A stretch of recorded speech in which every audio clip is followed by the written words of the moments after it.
Selamat datang kembali di pembahasan mendalam kita. Hari ini kita mau ngupas sesuatu yang relevan banget ya di Indonesia, kewajiban sertifikasi halal. Sumber kita kali ini dari tulisan sertifikasi halal, jaminan konsumen atau hegemoni agama. Nah, aturan ini seperti yang mungkin Anda sudah tahu, cakupannya itu luas banget, bukan cuma soal makanan minuman loh ya. Iya, betul. Sampai ke kosmetik, obat-obatan. Bahkan barang gunaan ya. Iya, kayak sepatu, tas gitu. Iya, produk kulit misalnya. Dan statusnya ini wajib. Ada sanksi hukumnya juga kan? Wah, oke. Jadi tujuan kita sekarang mau nelusuri lebih dalam nih pakai perspektif sumber tadi ya.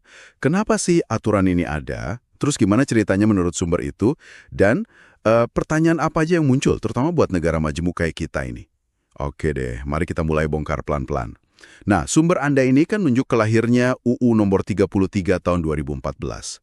Itu pas akhir-akhir pemerintahan SBY ya? Iya, betul. UU Jaminan Produk Halal itu. Dan katanya nih, temuan penting dari sumber ini, dorongan awalnya itu justru bukan dari pemerintah ya? Nah, itu dia. Katanya justru dari DPR. Oh iya? Iya, terutama dari partai-partai yang berbasis Islam gitu ya. Kayak PKS, PPP, sebagian PAN disebut di situ.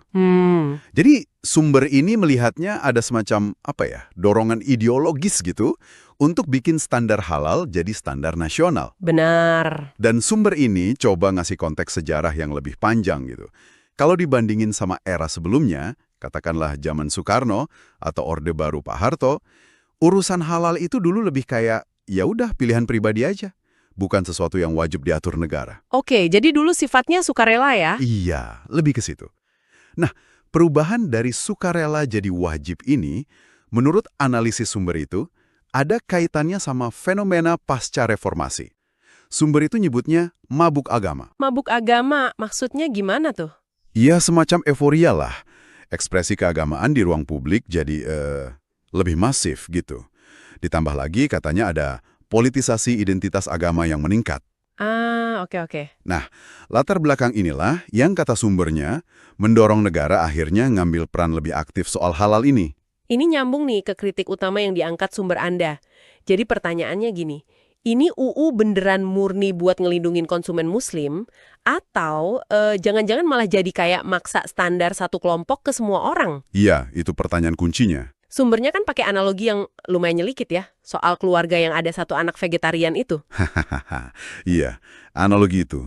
Jadi demi melindungi si anak vegetarian, semua masakan di rumah wajib tanpa daging. Nah, itu kan jadi pertanyaan ya, esensi perlindungannya gimana gitu? Betul. Dan yang menarik di sini, bagaimana sumber itu menyoroti peran negara yang jadi berubah. Dengan UU ini, negara kan ya lewat kerjasama spesifik sama MUI, jadi pihak yang netapin standar halal nasional. Jadi negara ikut nentuin tafsir agama dong jadinya? Nah, itu yang dipertanyakan sumbernya. Apakah keterlibatan negara sejauh ini dalam ranah tafsir agama itu masih sejalan nggak sama semangat Pancasila dan Bhinneka Tunggal Ika? Yang seharusnya netral dan ngelindungin semua gitu ya? Persis, harusnya kan gitu. Terus selain soal ideologi atau perlindungan konsumen ini, ada aspek lain nggak yang disinggung sumbernya? Mungkin soal ekonomi atau apa? Ada sedikit disinggung. Sumber itu kayak ngasih sinyal gitu, ada potensi dimensi ekonomi juga. Ya meskipun nggak detail ya di potongan yang kita punya ini. Tapi ada disebut soal biaya sertifikasi, terus kemungkinan ada lembaga-lembaga tertentu yang ya diuntungkanlah dari sistem kewajiban ini. Oke, jadi nambah lagi lapisannya ya, kompleks berarti. Ya, jadi nggak sesederhana kelihatannya menurut pandangan sumber ini. Nah, bagian berikutnya dari sumber ini menurut saya jadi menarik banget. Soalnya ngebahas kaitan historis yang mungkin nggak banyak orang kepikiran. Oh, yang soal perbandingan itu ya? Iya, sumber ini ngebandingin beberapa praktik dan larangan di Islam. Kayak soal makanan, terutama babi ya, terus sunat, puasa, cara nyembeli, bahkan wudhu. Dibandingkan dengan apa? Dibandingkan dengan aturan serupa yang katanya udah ada ribuan tahun sebelumnya, di tradisi Yahudi, di kitab Taurat. Oh, oke. Contohnya spesifik banget disebut soal larangan babi di imamat sama ulangan di Taurat. Tepat. Nah, berangkat dari perbandingan historis ini, sumber Anda itu terus ngajuin pertanyaan yang cukup fundamental ya. Apakah praktik-praktik ini dalam Islam itu murni wahyu orisinil atau jangan-jangan ada unsur adaptasi atau adopsi gitu dari tradisi Yahudi yang lebih tua. Wow. Tapi perlu digarisbawahi banget nih ya, ini tuh pertanyaan reflektif yang diajukan oleh sumber itu. Oke, bukan klaim ya. Bukan klaim dari kita, bukan kesimpulan absolut. Lebih ke pemicu pemikiran kritis aja buat membacanya. Nah, terus gimana sumber ini nyambungin perbandingan tadi ke isu sertifikasi halal yang sekarang? Jadi perbandingan itu dipakai sumbernya kayak jembatan gitu. Untuk nyampain pesan utamanya, pentingnya kita tuh bersikap kritis. Terutama ya, ketika ada norma atau aturan dari satu tradisi agama, terus diadopsi jadi hukum negara yang berlaku buat semua warga. Jadi jangan diterima gitu aja ya? Ya, sumber ini kayak ngajak kita buat, jangan telan mentah-mentah sebuah sistem. Walaupun dibingkainya pakai narasi agama atau perlindungan.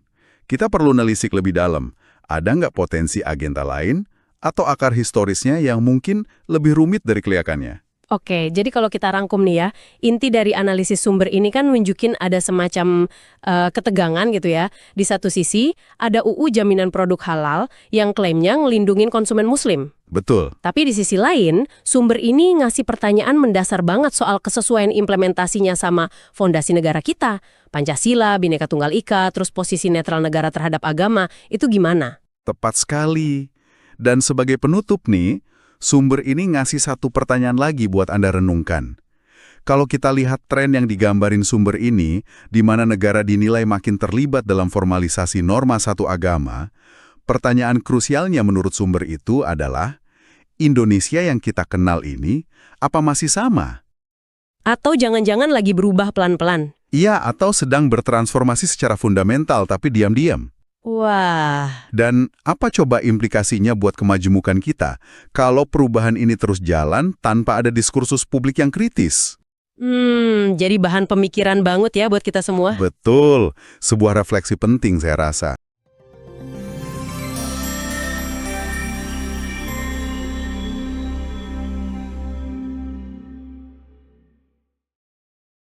Kalau kamu suka video ruang refleksi seperti ini, jangan lupa subscribe dan nyalakan notifikasinya.